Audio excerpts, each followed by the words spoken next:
Whatever happens, IGA is already a legend. Aryna Sabalenka were coming as Wim Fissette states Swiatek world #1 ambition. Fissette said that whatever happens now in the career of the former world #1, that she will be a legend, but that she is chasing even more now, with her eyes firmly set on usurping Aryna Sabalenka as world #1. He said that they have already formulated a schedule in order to get the best out of the coming weeks after a break. She is due to play in exhibitions just after Christmas too, including in Shenzhen. Whatever happens, Iga Swiatek is already a legend. The priorities haven't changed. She wants to be the best in the world. That's the goal of the entire team. We want to win a Grand Slam tournament, or even several. We also aspire to win more victories in the WTA 1000 tournaments, said Fissette to Sport.pl. Our intention is to get as close as possible to the world #1 spot, and we know perfectly well what we need to do to achieve that. IGA is still very young. She needs to progress step by step and incorporate new elements into her game. We will achieve this by balancing her schedule a bit more, giving her a few extra weeks of training. I think we clearly know which direction we need to go during the preseason. We will focus on the serve and the return. I am happy to see that IGA is serving faster and faster, with more variety in her serves and their directions, even adding slice serves to her repertoire at times. This makes her less predictable, even in neutral situations after the second serve. At the moment, most players in the top 10 serve with more power and effectiveness, which is why I emphasize the importance of the first two shots. Wimbledon was Swiatek's most spectacular performance. Fissette also looked back at Swiatek's season, summing it up as being mixed and giving the fine-tuned details as to how it shaped out in regards to her game. Swiatek didn't win a single title in the first half of the season, but suddenly out of nowhere sealed a 6th Grand Slam title at Wimbledon, and probably the least expected of them all. But the world #2 in particular was incredible against Amanda Anisimova at Wimbledon, and Fissette mooted on her elimination in the group stage also at the WTA Finals. The match against Anisimova at the WTA Finals was very tight, and it was decided by a few points. I think the level was very high for most of the match. Both players served very well, and the pace of the game never dropped. He continued, "The conditions in Riyadh are fast. The balls move very quickly, so the first two shots are always crucial. This was the case from the start, difficult for Iga Swiatek, and rather favorable for the others, especially for players like Rybakina, Sabalenka, and Anisimova. Mid-season, we decided to reverse the positions, both for the first and second serve. Some weeks it worked very well, while other times we struggled more to find the right placement. I see this as a transition period. We are experimenting. We are trying to fine-tune everything and seek perfection. We are looking to add a bit more variety, to see her at the net more often. It won't be a radical change, but rather a gradual one, even though we will continue to work a lot on ground strokes so that IGA remains as dominant in the rallies. The 2025 season will forever be special.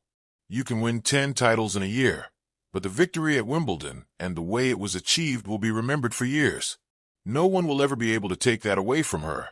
It was IGA's most spectacular performance. Not literally, of course. The grounds crew was sweeping dust from the tramlines. A couple of security officers paced the concourses, and a lone hawk circled above court Philippe Chatrier as the Paris morning stretched awake. But compared to the electric chaos the French Open would bring in a few hours, this was serenity, calm before the storm. Wim Fissette stood alone in the president's box, leaning against the railing, notebook open, pen tucked behind his ear. He wasn't usually nostalgic before big matches. That wasn't his style. But today he allowed himself the indulgence. He had coached champions, power hitters, tacticians, big servers, baseline magicians.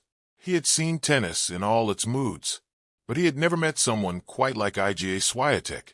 Down below, she practiced in silence, only the sound of her breath cutting through the cathedral-like quiet. Her footwork whispered, her racket hissed, and the ball cracked like a firecracker each time she unleashed her forehand.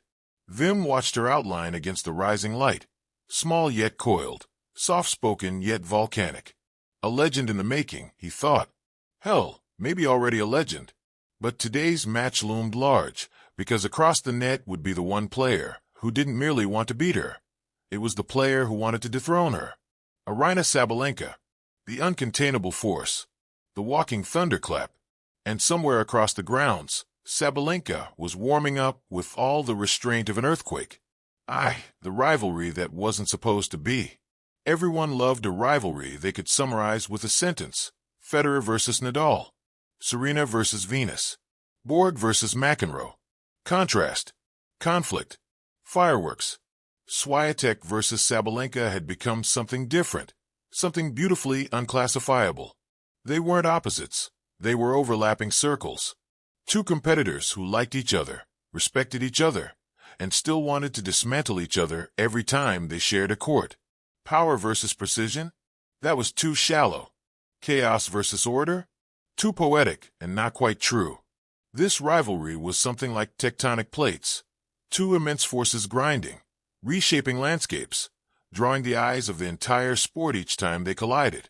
This year, Aryna had declared loudly, as only she could, that she wanted the #1 ranking. Not someday. Not vaguely. Now. We're coming for her, Sabalenka had said after one of her clay court wins. She didn't name Iga, didn't need to. Everyone knew. Reporters asked Wim Fissette whether Iga was worried about losing her top spot. He smiled the way a chess grandmaster might before nudging his queen forward. Iga doesn't play to protect a ranking, he said. She plays to become the best version of herself. The #1 ranking is a result, not the goal. But yes, she would like it back. He could have stopped there. But he added, almost softly, and whatever happens, she is already a legend. The quote exploded across social media. Fans debated its meaning. Commentators analyzed its implications. Sabalenka saw it. She always saw everything, and grinned at her coach. Legend or not, I'm still coming, she said. 2. Practice, pressure, poetry. Iga finished her solo practice the same way she always did before a big match, for serves placed perfectly in each corner, followed by one final slice that bounced so low it felt like a floorboard had swallowed it. She jogged toward Wim. You're watching early, she said, towel draped around her neck. I like the quiet, he answered. You're thinking too much, she said, poking his notebook. That's what that face means. I'm thinking the right amount, he replied, though he wasn't entirely sure that was true. She sat beside him, legs dangling over the edge like a teenager at a riverbank. You heard Sabalenka's comments yesterday,